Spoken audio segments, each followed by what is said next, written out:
Hello. The Fed decided to raise interest rates on May 4th, 2022 by 50 basis points. That's the equivalent of 0.5%. So the big question is what's next for the markets? Let's take a look at what happened on May 4th. So as you can see, the S&P, the Dow, and the Nasdaq, which are the major markets in America, they were all up by approximately 3%, or at least within a quarter of a percent of that 3% mark. And the reason I'm not talking about any of the rest of these is that they are not the major markets in America, which are just the S&P, the Dow, and the Nasdaq. So one may ask, why would the markets, the major U.S. markets, rise by 3% when the Fed is saying there's a more attractive option out there, possibly with a rise of 0.5% in an interest in maybe a CD or a bond or a money market type of an account? Well, the reason in our industry is that we believe that it was a sigh of relief. The government's actually fighting inflation. And the markets have been preparing for the worst here over the last few months. I would even say as much as 9 months now. And people have been taking their profits, is what we like to say. But so, do we believe that this is a reversal of the trend to start the year? I wouldn't go that far because obviously there's still possible additional interest rates to change over the course of the next year or so. And then the other thing is, I don't know what's going to happen, but what I do know is that there's a lot of pressure on the markets currently.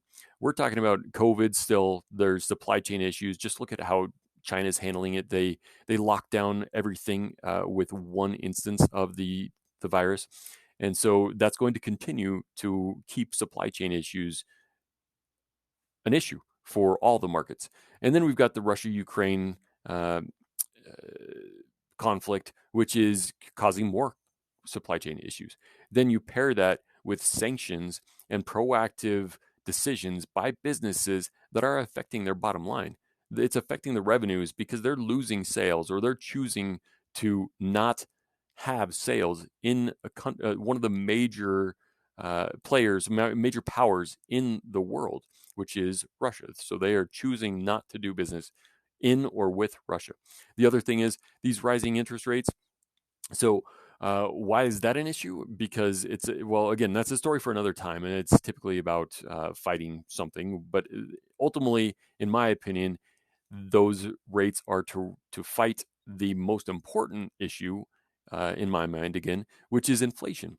And let's just say that inflation is 8.5% is approximately what they're reporting currently. That, in my opinion, is quite conservative. I don't know. I have 3 kids. I go to the grocery store. I buy gas. None of the things that we buy. Let's just take, for example, bacon. Who in their right mind could ever say that bacon has only risen by 8.5%? I don't know. And it's not that we eat a ton of bacon, but as you know, that goes across the board for most meat products. And just look at the rest of the staples that everyone buys. And then the other thing is, if it does cost the same price, you're probably getting a lot less of whatever that is because they're choosing to change the packaging. So again, let's kind of eliminate the fact that certain numbers may not be accurate. Let's just take that 8.5% that they're reporting currently and say that that's an accurate number. Even if that's the number, let's talk about where you can get or how to fight inflation for your dollar. Because if you don't fight inflation, then your dollar that you spend now is not going to be worth, it's going to be worth at least 8.5% less than what it was today in a year from now. Or at least that's the case of what happened 1 year ago today up to now.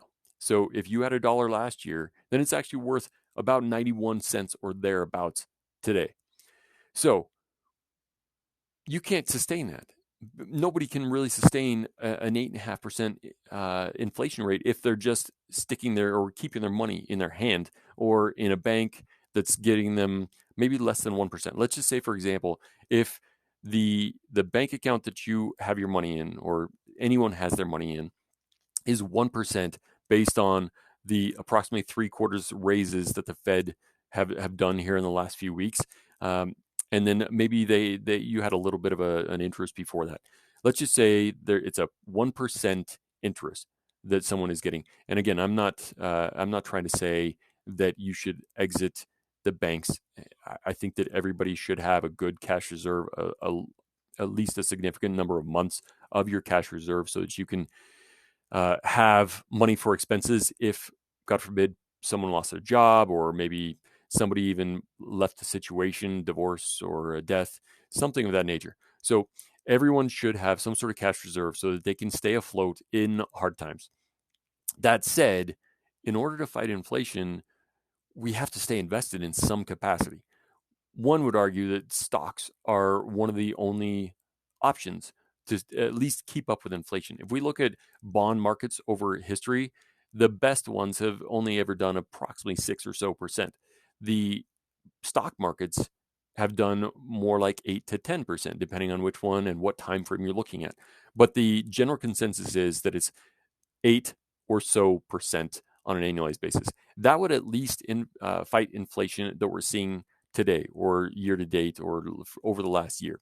So what am I saying is, don't do this mass exodus thing.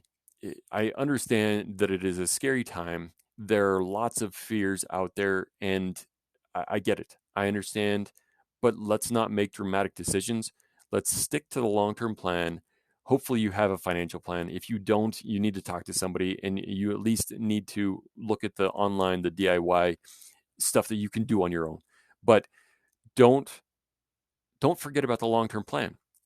Continue, stay vigilant, have your conviction in the markets. They will, historically speaking, they will come back. This is a blip in the market. If you zoom out, there are lots of these.